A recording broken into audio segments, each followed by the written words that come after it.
Tonight on KGW News, police raid a downtown block with a notorious reputation. This is Drug Central.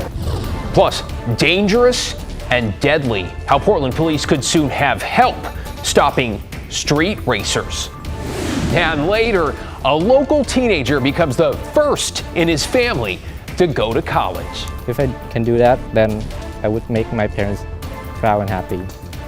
And that's all I care about. How his commitment to helping others with their golf game landed him a huge opportunity.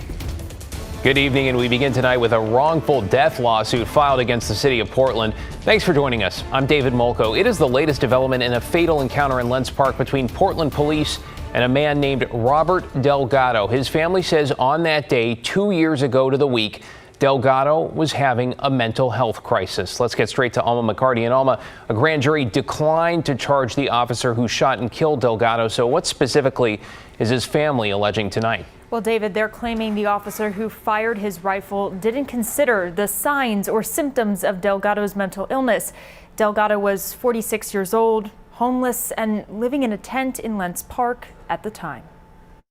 2 years ago, on the morning of April 16th, 2021, Portland police got a report of a man with what appeared to be a gun in Lents Park.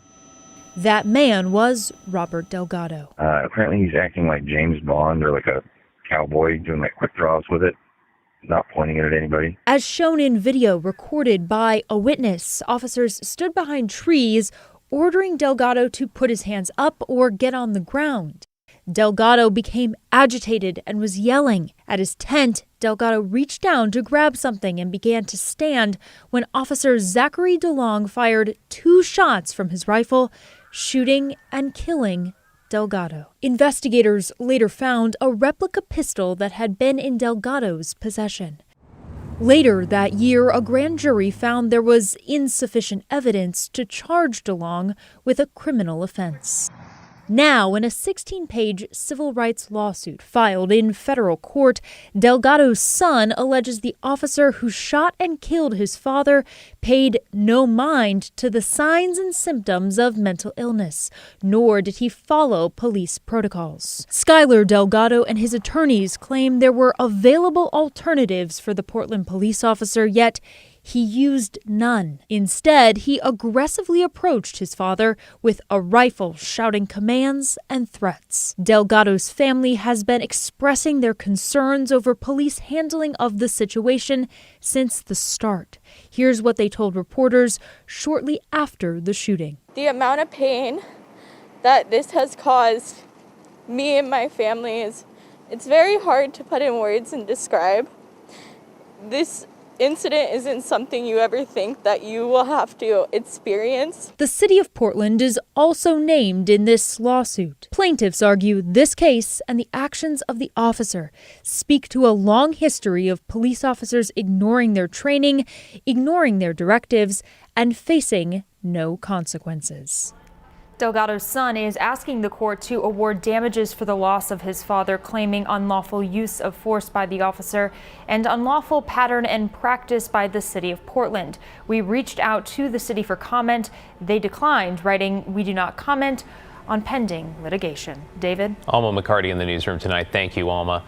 Well, new tonight, Oregon's governor is reportedly sending in state police to help crack down on Portland's street racing problem. The Oregonian reporting Governor Kotek has directed OSP to partner with the Portland Police Bureau to help stop both street racing and drunk driving. You might remember Portland's mayor had asked for that help in February, along with a list of other things. We have calls into the governor's press secretary. It is not clear how often operations would take place or when they would start. Meanwhile, Portland police responded in force this morning to a beleaguered downtown block had become the city's most notorious open-air fentanyl market, with rampant drug dealing and fatal overdoses around this vacant complex that eventually caught the eyes of elected leaders, including the governor. And this response comes soon after the mayor ordered Portland police to patrol that site 24/7. Mike Benner with the update. Small room, quick.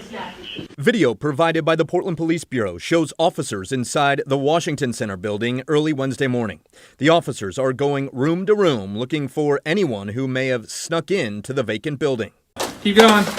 You're doing great. All the way.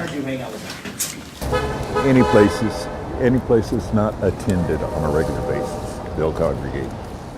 David Mitchell lives above the Rialto, so he walks by the Washington Center building often.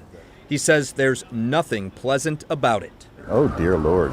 Drug use dealing, this is the, like the media's been saying, this is drug central. And that's not an exaggeration. Police say during the first weekend in April, they responded to nearly a dozen overdose calls in downtown Portland, some of which were fatal. A majority of those overdose calls were near Washington Center, which does not surprise this man. I've seen a lot of drug use on this building, and I mean a lot. Bob Williams has been photographing the evolution of the Washington Center for years. Perfect timing with the workers down here. Awesome. But he recently noticed a dark shift in the photos he captured. I have pictures of spoons, broken glass, stolen prescription pill bottles all over the place around here. So, unfortunately, it's a sad state of Portland right now. The city hopes that by clearing out the building and boarding it up, which was happening by late Wednesday morning, that just maybe this corner of the city can reclaim a little bit of its former self. I'm Mike Benner for KGW News. Meanwhile, Washington's drug possession law is set to expire this summer. Now, lawmakers are debating what they should put in its place.